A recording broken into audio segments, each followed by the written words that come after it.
இயேசுவுக்குள் அன்பான சகோதர சகோதரிகளே, ஆண்டவராகிய இயேசு கிறிஸ்துவினுடைய இனிய பெயரால் இந்த புதிய ஆண்டிலே உங்களை எல்லாம் சந்திப்பதிலே மிக்க மகிழ்ச்சி அடைகிறேன். நாம் ஒவ்வொருவருடைய வாழ்விலும் புதிய ஆண்டை நாம் தொடங்குகின்ற பொழுது பழைய ஆண்டினுடைய நினைவுகள் தான் நம்மளுடைய உள்ளங்களை அழுத்தி கொண்டிருக்கும்.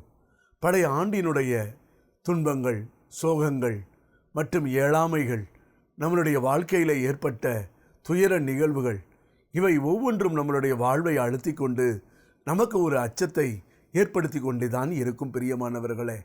ஆனால் யோபினுடைய வாழ்க்கையில் பார்க்கின்ற பொழுது அவர் எந்த அளவு ஆண்டவரை அவர் நம்பினார், எந்த அளவு ஆண்டவருடைய வார்த்தையில் அவர் நிலைத்து நின்றார் என்று பார்த்தோம் என்றால், யோபு புஸ்தகம் 5வது அதிகாரம் 8-9 உள்ள வசனங்கள் சொல்கிறது, நான் கடவுளையே நாடுவேன், அவரிடம் மட்டுமே என் வாழ்க்கையை ஒப்புவிப்பேன் என்று சொல்கிறார்.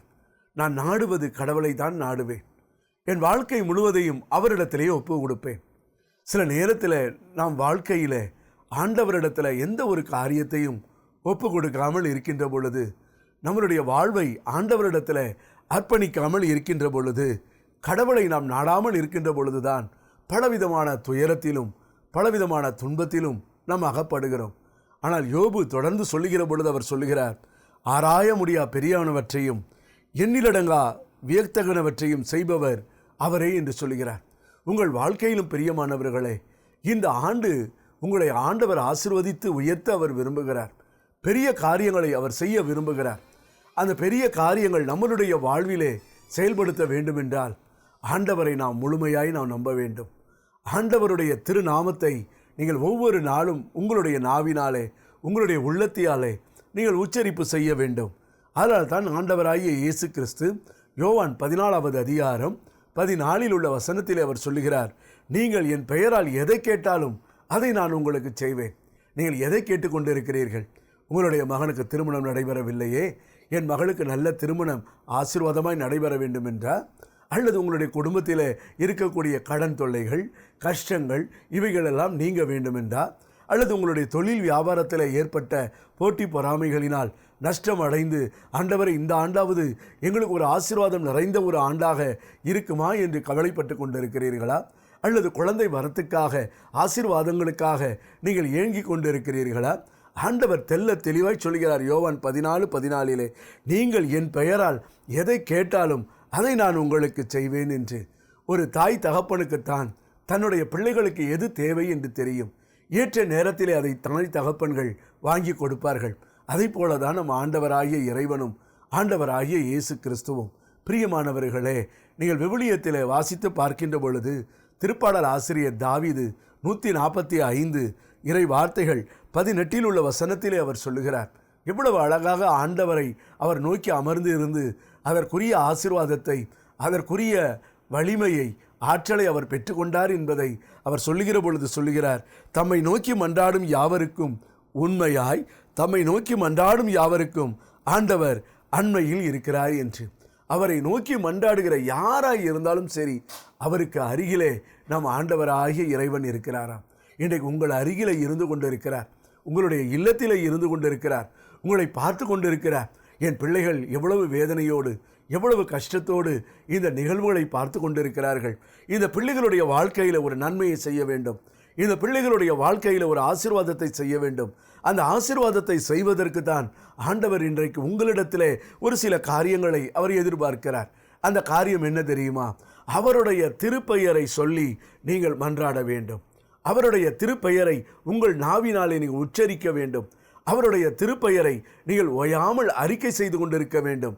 ஏன் இயேசுவினுடைய திருப்பெயரை நாம் அறிக்கை செய்ய வேண்டும்? எதற்காக ஆண்டவராகிய இயேசு கிறிஸ்துவனுடைய பெயரை நாம் உச்சரிக்க வேண்டும் என்கிற எண்ணம் கூட உங்களுடைய உள்ளத்தில் எழுந்து கொண்டு இருக்கலாம். நீங்கள் நினைத்து கொண்டு இருக்கலாம், எவ்வளவுதான் நாம் ஜெபித்து கொண்டு இருப்பது? எத்தனை இடங்களுக்கு தான் நற்செய்தி தியானங்களுக்கு, நற்செய்தி பெருவிழாவுகளுக்கு, முழுஇரவு ஜெபத்திற்கு போய்கொண்டிருப்பது? எங்கு போனாலும் சரி இயேசு இயேசு என்று சொல்லுகிறார்கள். நானும் சொல்லி கொண்டுதான் இருக்கிறேன். ஆனால் என்னுடைய வாழ்க்கையிலே ஒரு புதுமை, ஒரு அடையாளம், ஒரு ஆசீர்வாதம் இல்லையே என்றுதான் இன்றைக்கு அநேகர் எண்ணிக்கொண்டு இருக்கிறார்கள் பிரியமானவர்களே. ஆனால் ஒன்றை நீங்கள் பாருங்கள், விவிலியத்திலே மிக அருமையான ஒரு நிகழ்வு ஒன்று இருக்கிறது. அது என்னவென்றால், ஆண்டவராகிய இயேசு கிறிஸ்து ஒரு பார்வையற்ற ஒருவனுக்கு பார்வை கொடுக்கிறார். அந்த பார்வை அடைந்து செல்கின்ற பொழுது அங்கே இருக்கிற யூதர்கள் எல்லாம் வந்து அவர்களுடைய பெற்றோர்களிடத்தில் கேட்கிறார்கள், உங்களுடைய பையனுக்கு இளமையிலே இருந்தே பார்வையற்று தானே அவன் இருந்தான், அப்படி இருக்கின்ற பொழுது இவனுக்கு எப்படி பார்வை கிடைத்தது என்று சொன்ன பொழுது இவர்கள் இயேசுவை பற்றி சொல்ல பயந்து கொண்டு அவர்கள் சொல்லுகிறார்கள், நீங்களே அவனிடத்தில் கேளுங்கள் என்று சொல்கிறார்கள். யூதர்கள் வந்து அந்த பார்வை பெற்ற அந்த மனிதனிடத்தில் கேட்கிறார்கள், உனக்கு எங்கிருந்து இந்த பார்வை வந்தது என்று கேட்கின்ற பொழுது அவன் சொல்லுகிறான், நீங்கள் எல்லாம் இயேசுவினுடைய சீடர்களாய் மாற விரும்புகிறீர்களா என்று கேட்கிறான். அவன் கேட்டவுடனே இவர்களுக்கு எல்லாம் மிகுந்த கோபம் வருகிறது. நாங்கள் இயேசுவின் சீடர்களாக மாற விரும்பவில்லை, நாங்கள் மோயிசனுடைய சீடர்கள் என்று அவர்கள் சொல்கிறார்கள். இப்படி அவர்கள் சொல்லிக்கொண்டு இருக்கின்ற பொழுது பிரியமானவர்களே, அந்த சூழ்நிலையிலே தான் அவன் என்ன சொல்லுகிறான், அந்த பார்வையற்ற மனுஷன் பார்வை பெற்றவுடனே யோவான் 9வது அதிகாரம் 31 உள்ள திருவசனத்திலே அவன் சொல்லுவான், பாவிகளுக்கு கடவுள் செவிசாய்ப்பதில்லை, இறைப்பற்றுடையராய் கடவுளின் திருவுளபடி நடப்பவருக்கே அவர் செவிசாய்க்கிறார் என்பது நமக்கு தெரியும் அல்லவா என்று சொல்லுகிறான். நீங்கள் பாருங்க, பாவிகளுக்கு ஆண்டவர் என்றைக்குமே செவிசாய்ப்பதில்லை, கடவுளுக்கு பயந்து வாழுகிறவர்களுக்கு தான் கடவுள் செவிசாய்க்கிறார். அப்போ ஆண்டவருடைய திருப்பெயரை நோக்கி நாம் மன்றாடும் பொழுது நம் உள்ளத்திற்குள்ளே ஒரு தெய்வ பயம் இருக்க வேண்டும். ஆண்டவராகிய இயேசு கிறிஸ்துவினுடைய பெயரை நான் சொல்லுகின்ற பொழுது என்னுடைய வாழ்க்கையில் நான் பரிசுத்தத்தை நான் நாட விருப்பமுள்ளவர்களாக என்னுடைய வாழ்க்கையில் மாற வேண்டும். பிரியமானவர்களே, இன்றைக்கு ஆண்டவர் உங்களோடு கூட பேச விரும்புகிற தெய்வம், உங்களோடு உறவாடுகிற விரும்புகிற தெய்வம் இன்றைக்கு என்ன செய்ய விரும்புகிறார், உங்கள் வாழ்க்கையிலே நன்மைகளையும் உங்கள் வாழ்க்கையிலே புதுமைகளையும் அவர் செய்ய விரும்புகிறார். இன்றைக்கு நமக்குள்ளே ஒரு பாவம் குடிகொண்டு இருந்தது என்றால் நம்முடைய வாழ்விற்குள் ஏதாவது ஒரு தீமையான எண்ணங்கள், பிறரை பழிவாங்கக்கூடிய எண்ணங்கள், கோபங்கள், வெறுப்புகள், வைராக்கியங்கள், மன்னிக்க முடியாத தன்மைகள், இவைகளெல்லாம் நமக்குள் இருந்தது என்றால் ஒரு நாளும் ஆண்டவர் பாவிகளுக்கு செவி மடுப்பது கிடையாது. நாம் இயேசு இயேசு என்று தான் நாம் கூப்பிட்டு கொண்டு இருப்போம். ஆனால் ஏன் இயேசு செவி மடுப்பதில்லை? அவர் மிகவும் பரிசுத்தமானவர். நீங்கள் விவிலியத்தை நீங்கள் எடுத்து வாசித்து பார்த்தீர்கள் என்றால் பிரியமானவர்களே, இயேசுவினுடைய வளர்ப்பு தந்தை யோசேப்பை குறித்து நீங்கள் பார்க்கலாம். அவர் தன்னுடைய மனைவி மரியாளை மறைவாக விளக்க அவர் திட்டமிடுகிறார். ஆனால் ஆண்டவருடைய தூதர் கனவிலே தோன்றி சொல்லுகிறார், உன் மனைவி மரியாளை ஏற்றுக்கொள்ள நீ அஞ்ச வேண்டாம், அவர் கருவுற்றிருப்பது தூய ஆவியால் தான் என்று சொல்லி முடித்த பிறகு மத்தேயு 1வது அதிகாரம் இறை வார்த்தைகள் 21 வசனத்திலே அந்த குழந்தைக்கு என்ன பெயரிட வேண்டும் என்பதை ஆண்டவருடைய தூதர் யோசேப்பினிடத்திலே சொல்லுகிறார். நீங்கள் எடுத்து வாசித்து பாருங்களேன்.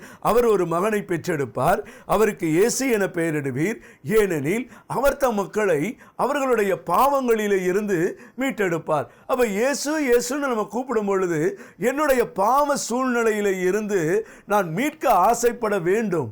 என்னுடைய பாவ சூழ்நிலையில இருந்து நான் வெளிவருவதற்கு முயற்சி செய்ய வேண்டும். அப்பொழுதுதான் இந்த இயேசு என்கிற அந்த திருநாமத்தினுடைய அந்த வல்லமை என்னை ஆளுகை செய்கிற பாவத்தினுடைய பிடியில இருந்து எனக்கு விடுதலை கொடுக்க ஆரம்பிக்கும். பிரியமானவர்களே, விவிலியத்திலே நீங்கள் பார்க்கின்ற பொழுது விபச்சாரத்திலே கையும் மெய்யுமாக பிடிக்கப்பட்ட பெண்ணை ஆண்டவராகிய இறைவன் இயேசு கிறிஸ்துவினிடத்திலே பரிசேயர்களும் மற்றும் மறைநூல் அறிஞர்களும் அழைத்து வருவார்கள். அழைத்து வந்து இவள் கையும் மெய்யுமாக பிடிக்கப்பட்ட ஒரு பெண் என்று சொல்லுவார்கள். அப்பொழுது ஆண்டவராகிய இயேசு கிறிஸ்து சொல்லுவார், உங்களிலே பாவம் இல்லாதவன் முதலிலே இவள் மீது கல் எறியட்டும் என்று சொல்லும் பொழுது சிறியவர்களிலிருந்து அந்த பெரியவர்கள் வரை கல்லை எல்லாம் கீழே போட்டுவிட்டு செல்லுவார்கள். அப்பொழுது இயேசுவும் அந்த பெண்ணும் மட்டும்தான் இருப்பார்கள். அம்மா, உனக்கு யாரும் தீர்ப்பிடவில்லையா என்று சொல்லுகின்ற பொழுது அவள் சொல்லுவாள், ஐயா, எனக்கு யாரும் தீர்ப்பிடவில்லை என்று. அப்பொழுது இயேசு சொல்லுவார், நானும் உனக்கு தீர்ப்பிடவில்லை, இனி நீ பாவம் செய்யாதே என்று அவர் சொல்லுவார். பிரியமானவர்களே, ஒன்றை நீங்கள் ஞாபகத்தில் வைத்துக் கொள்ளுங்கள்.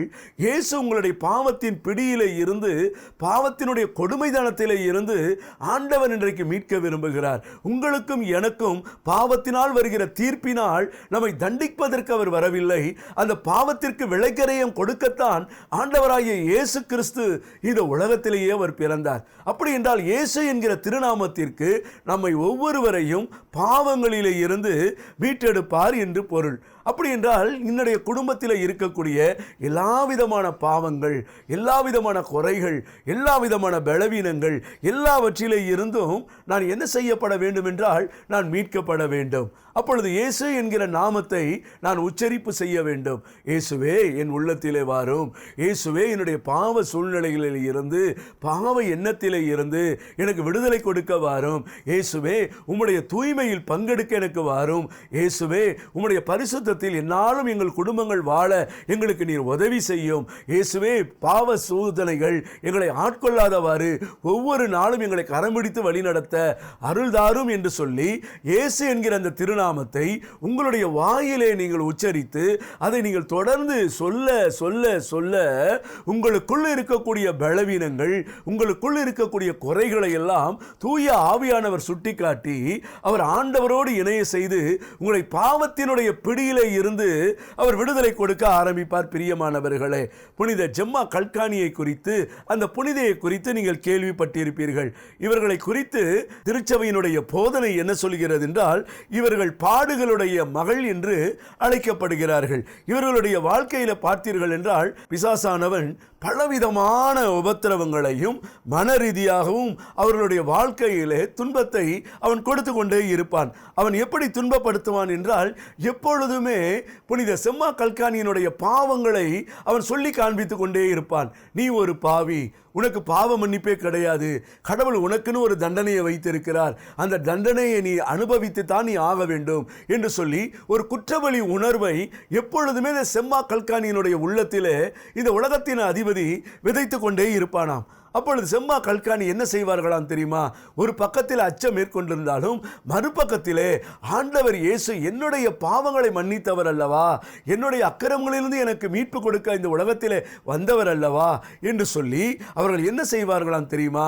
அந்த பிசாசை பார்த்து சொல்லுவார்களாம், நான் பாவிதான், உண்மைதான், ஆனால் என் ஆண்டவராகிய இயேசு கிறிஸ்துவினுடைய இரக்கம் எப்படிப்பட்டது என்றால் என்னுடைய பாவத்தை விட மிக பெரிதானது என்று சொல்லி அவனுடைய செருக்கை அவர்கள் எதிர்த்து தன்னுடைய தாழ்ச்சியை, ஆண்டவருடைய அன்பை, இரக்கத்தை அவனிடத்தில் சொல்லும் பொழுது இந்த உலகத்தினுடைய அதிபதி பின்னிட்டு ஓட ஆரம்பித்து விடுவானாம். பிரியமானவர்களே, உங்களுடைய வாழ்க்கையிலும் கடவுள் அருளுகின்ற அந்த ஒப்புரவு அருளடையாளத்தின் வழியாக நீங்கள் மீட்பை பெறுகின்ற பொழுது சில நேரத்தில் குற்றவழி உணர்வினால் உங்களுடைய மனசாட்சி உங்களை வாதித்தாலும் இன்றைக்கும் நீங்கள் அந்த செம்மா கல்கானியை போல சொல்லுங்கள், நான் பாவியாய் இருந்தாலும் என் ஆண்டவராகிய இயேசு கிறிஸ்து சிலுவையினாலே என்னை விலைக்கரையும் கொடுத்து என்னை மீட்டிருக்கிறார், அவருடைய இரத்தத்தால் நான் பாவ மன்னிப்பு பெற்றிருக்கிறேன், ஒப்புரவு அருளடையாளத்தால் எனக்கு மீட்பு உண்டு, எனக்கு மன்னிப்பு உண்டு என்று நீங்கள் அறிக்கை செய்கின்ற பொழுது, இயேசுவின் பெயரை உச்சரிக்கின்ற பொழுது உங்களுக்கு பாவ மன்னிப்பு உண்டு. பிரியமானவர்களே, அப்ப இயேசு என்கிற பெயருக்கு முதலிலே பாவ மன்னிப்பை ஆண்டவர் கொடுக்க விரும்புகிறார். இரண்டாவது நாம் பார்க்கின்ற பொழுது இயேசு என்கிற அந்த திருநாமத்திலே நாம் என்ன செய்ய வேண்டுமாம்? அவருடைய நாமத்தினாலே நாம் கூடுகின்ற பொழுது என்ன நடக்குமாம்? அவர் நம்மளுடைய அருகிலே இருக்கிறார் என்று சொல்லி விவிலியத்திலே மிக அழகாக சொல்லப்படுகிறது. அப்ப இயேசு என்கிற திருநாமத்திலே நாம் குடும்பமாக, நம்மளுடைய சமூகமாக, நம்முடைய ஆலயத்திலே, நம்மளுடைய ஜெபக்குழுவிலே நாம் ஒன்றிணைந்து அவருடைய பிரசன்னத்திலே கூடும் பொழுது ஆண்டவர் நம்மளுடைய அருகிலே இருக்கிறார். அவருடைய பெயரால் நாம் கூடுகின்ற பொழுது அற்புதங்களை செய்ய அவர் காத்து கொண்டிருக்கிறார். ஆதலால் தான் மத்தேயு எழுதின சுவிசேஷம் 18வது அதிகாரம் 19-20 உள்ள வசனங்கள் சொல்லுகிறது, உங்களுள் இருவர் மண்ணுலகில் தாங்கள் வேண்டுதல் எதை குறித்தும் மனமொத்திருந்தால் விண்ணுலகிலே இருக்கும் என் தந்தை அதை அவர்களுக்கு தருவார்.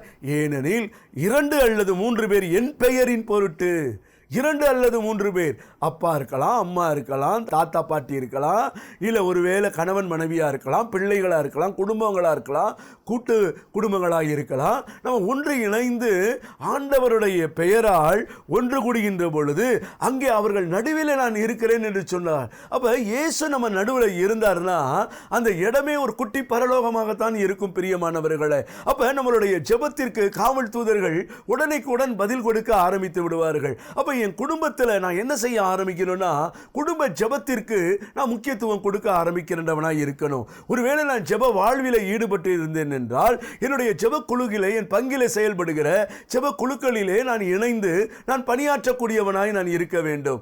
ஆண்டவருடைய ஒவ்வொரு தெய்வீக பிரசன்னத்திலும் நான் இணைந்திருக்க வேண்டும். பிரியமானவர்களே, இறைவனிடத்தில் நான் பரிந்து பேசுகின்ற பொழுது, இறைவனிடத்தில் நான் ஒன்றித்து இருக்கின்ற பொழுது, கடவுள் நம்மளுடைய மத்தியிலே அவர் என்ன செய்ய ஆரம்பிக்கிறார்? நாம் மத்தியிலே வாழுகிறார், நாம் மத்தியிலே உலாவ ஆரம்பிக்கிறார். பாருங்க, எம்மாவுஸ் சீடர்கள் இயேசுவை பற்றி தான் பேசிக்கொண்டே போகிறார்கள். ஆனால் இயேசுவை பற்றி பேசிக்கொண்டு போகின்ற பொழுது இயேசு அவர்களுடைய நடுவிலேயே வந்து ஒரு வழிபோக்கனை போலத்தான் அவர்களோடு கூட பேசிக்கொண்டு போகிறார். அப்ப எங்க அவருடைய பெயரால் 2-3 பேர் கூடி அவரை குறித்து பேசுகிறோமோ, அவர்கள் நடுவிலே இயேசு வருகிறதை நாம் விவிலியத்திலே நாம் பார்க்கலாம். அதே போலதான் திருத்தூதர்கள் பணி 12வது அதிகாரத்திலே நாம் எடுத்து வாசித்து பார்த்தோம் என்றால், பேதுரு என்கிற ராயப்பரை என்ன செய்கிறான் ஏரோது அரசன்?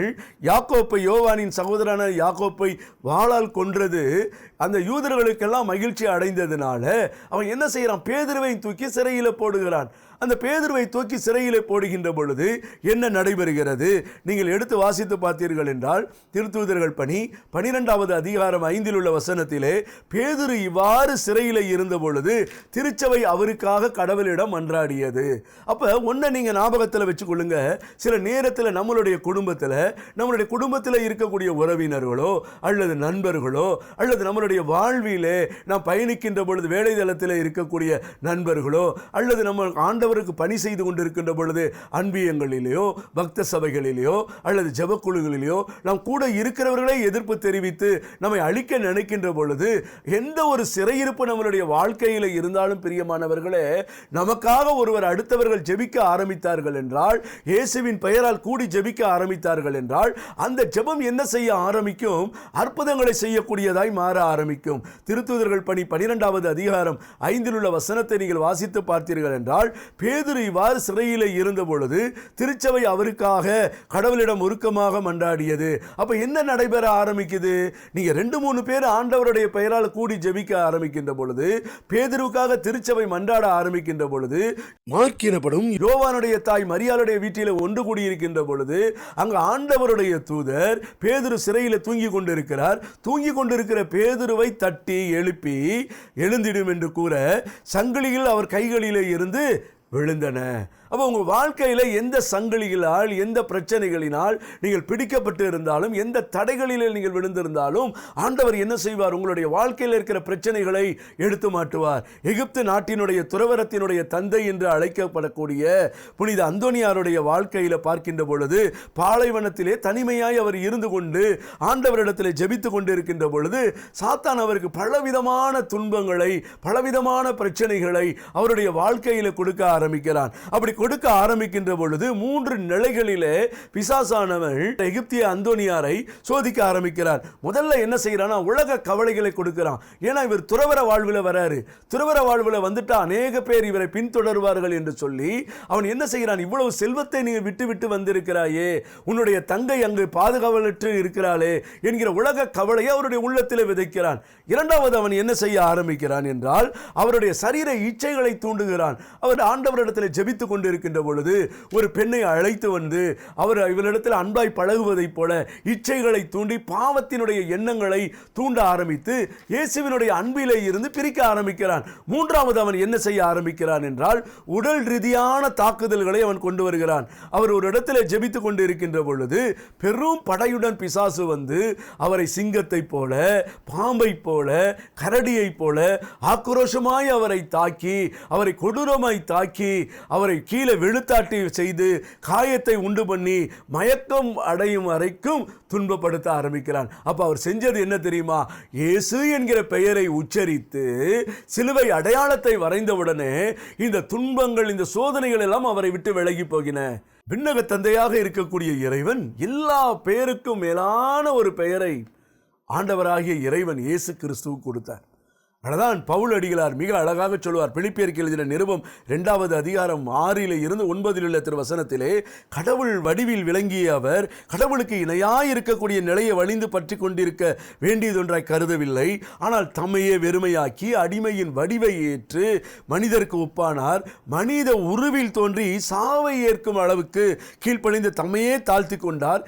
எனவே கடவுளும் அவரை மிகவும் உயர்த்தி எப்பெயருக்கு மேலான ஒரு பெயரை அவருக்கு அருளினார். எல்லா பெயருக்கு மேலான ஒரு பெயரை விண்ணக தந்தையாக இருக்கிற இறைவன் இயேசு கிறிஸ்துவுக்கு அருளினார். அந்த அருளின இறைவன் என்ன செய்ய ஆரம்பித்தார்? பிலிப்பியர் 2:10 சொல்கிறது, இயேசுவின் பெயருக்கு விண்ணவரும் மன்னவரும் கீழுலகத்தோரும் அனைவரும் மண்டியிடுவர். இன்னைக்கு பாருங்க, ஆண்டவருடைய பிரசன்னத்தில் நம்ம ஒன்று கூடி திருப்பலியிலே முழங்கால் படியிட்டு ஜெபிக்க வேண்டிய அந்த நேரம் வருகின்ற பொழுதும் கூட நம்மால் முழங்கால் படியிட்டு நம்மால் ஜெபிக்க முடியவில்லை.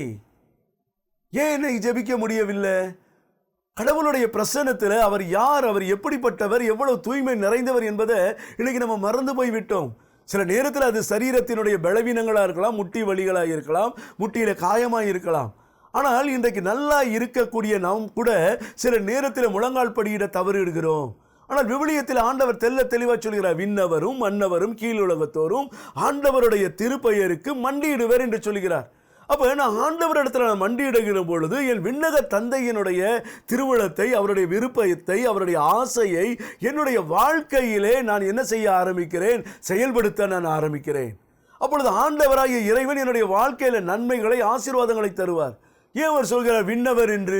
நீங்கள் விவிலியத்தில் எடுத்து நீங்கள் வாசித்து பார்த்தீர்கள் என்றால், திருவெளிப்பாடு புஸ்தகத்தில் 7வது அதிகாரம் 11 உள்ள வசனத்திலே விண்ணகத்திலே எப்படி இருக்கிறதாம், வானதூதர்கள் அனைவரும் அரியணையையும் மூப்பர்களையும் 4 உயிர்களையும் சூழ்ந்து நின்று கொண்டிருந்தார்கள். பின் அரியணை முன் முகங்குப்புற விழுந்து கடவுளை வணங்கினார்கள். அவர்கள் ஆண்டவரை தரிசித்துக் கொண்டு இருக்கக்கூடிய இந்த தூதர்களே ஆண்டவருக்கு முன்பாக எப்படி இருக்கிறாங்க?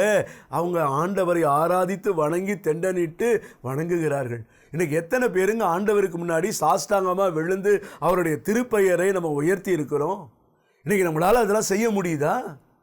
இன்னைக்கு ஜெப வாழ்வில் வாழ்ந்து கொண்டு இருக்கிற நாம சாஷ்டாங்கமாக ஆண்டவருக்கு முன்னாடி சரணாகதியாக நம்மளால் அடைய முடியுதா? ஆனால் ஆண்டவருக்கு முன்பாக நின்று கொண்டு இருக்கக்கூடிய இந்த வானதூதர்கள், மூப்பர்கள், 4 உயிர்கள் இதை தானே செய்தாங்க.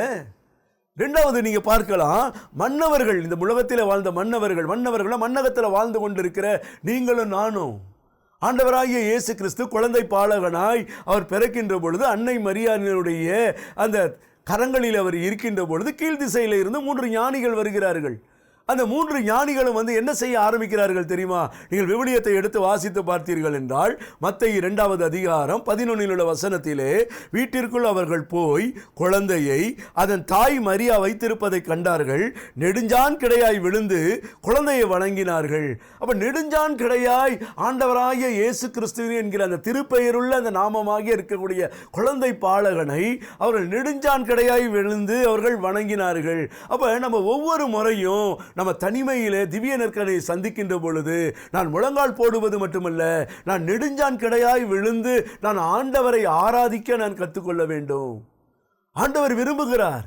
இன்றைக்கு நம்ம யாரும் அதை செய்வது கிடையாது.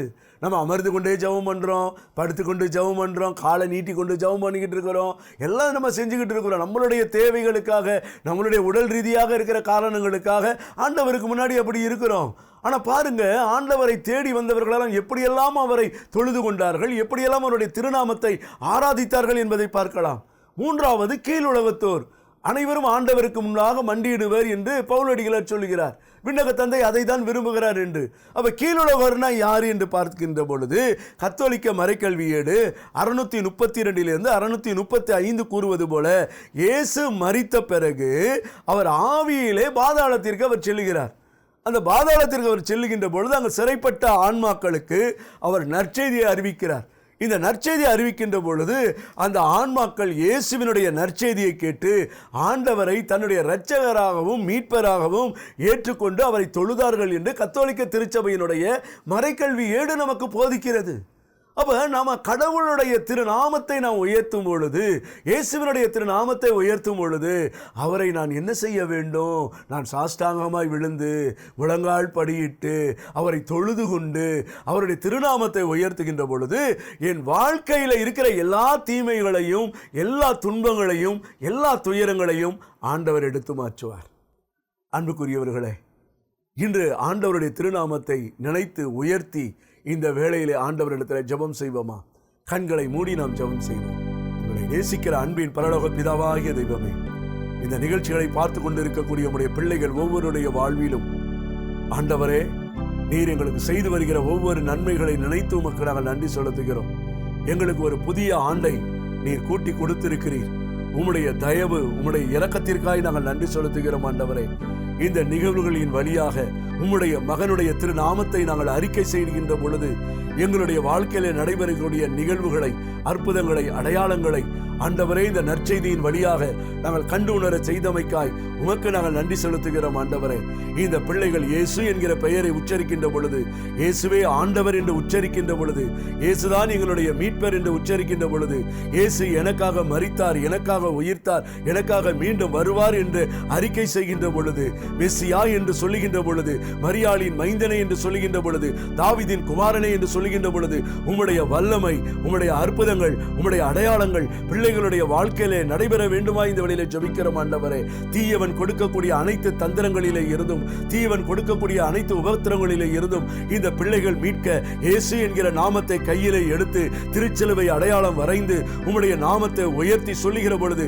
அந்த குடும்பங்களிலே இருக்கிற தீமைகள், இவருடைய உள்ளங்களிலே அச்சத்தை ஏற்படுத்தக் கொண்டு இருக்கக்கூடிய எல்லா விதமான பொல்லாத ஆவிகளுடைய கிரியைகளும் இயேசுவின் நாமத்தினால் வெளியேறும்படியாக நாங்கள் ஜெபிக்கிறோம். ஆண்டவரே, ஒவ்வொரு குடும்பங்களிலும் அற்புதம் நடைபெறுவதாக, பார்த்து கொண்டிருக்கிற ஒவ்வொரு குடும்ப நண்பர்களுடைய வாழ்விலும் ஆண்டவரை, ஒவ்வொரு நாடுகளிலும் பார்த்து கொண்டிருக்கிறார்களே, அவர்களுடைய வாழ்விலும் அற்புதங்களும் அடையாளங்களும் நிகழும்படியாக இந்த வழியில ஜெபிக்கிறேன். எந்த தீமைகளை அணுகாதவாறு நீர் பாதுகாத்துக் கொள்வீராக. இந்நிகழ்ச்சி ஒளிபரப்ப உதவிய திருமதி கிளாடிஸ் செல்வராஜ், திருமதி ரெஜினா பிலிப்ஸ், திருமதி மெர்சி தமிழ்ச்செல்வன், திருமதி பன்னீர் நிர்மலா, திருமதி ரெஜிஸ், திருமதி வாணி ஜெகன், இவர்களுடைய குடும்பத்தை அபரிதமாய் நீர் ஆசீர்வதியும். ஆண்டவரே, இந்நிகழ்ச்சிகளின் வழியாக உம்முடைய திருநாமத்தினுடைய ஆசீர்வாதங்கள் இந்த குடும்பங்களுக்கு பெருக்கெடுத்து ஓடட்டும். பார்த்து கொண்டிருக்கிறவர்களுக்கு உம்முடைய வல்லமை, அபிஷேகமும் அக்கினியின் அபிஷேகமாய் வெளியேறும்படியாய் ஜெபிக்கிறோம். இவை எல்லாவற்றையும் ஆண்டவர் மீட்பரும் இயேசு கிறிஸ்துவினுடைய ஒப்பற்ற திருப்பெயரால் ஏறெடுக்கிறோம் எங்கள் நல்ல தந்தையே, ஆமென்.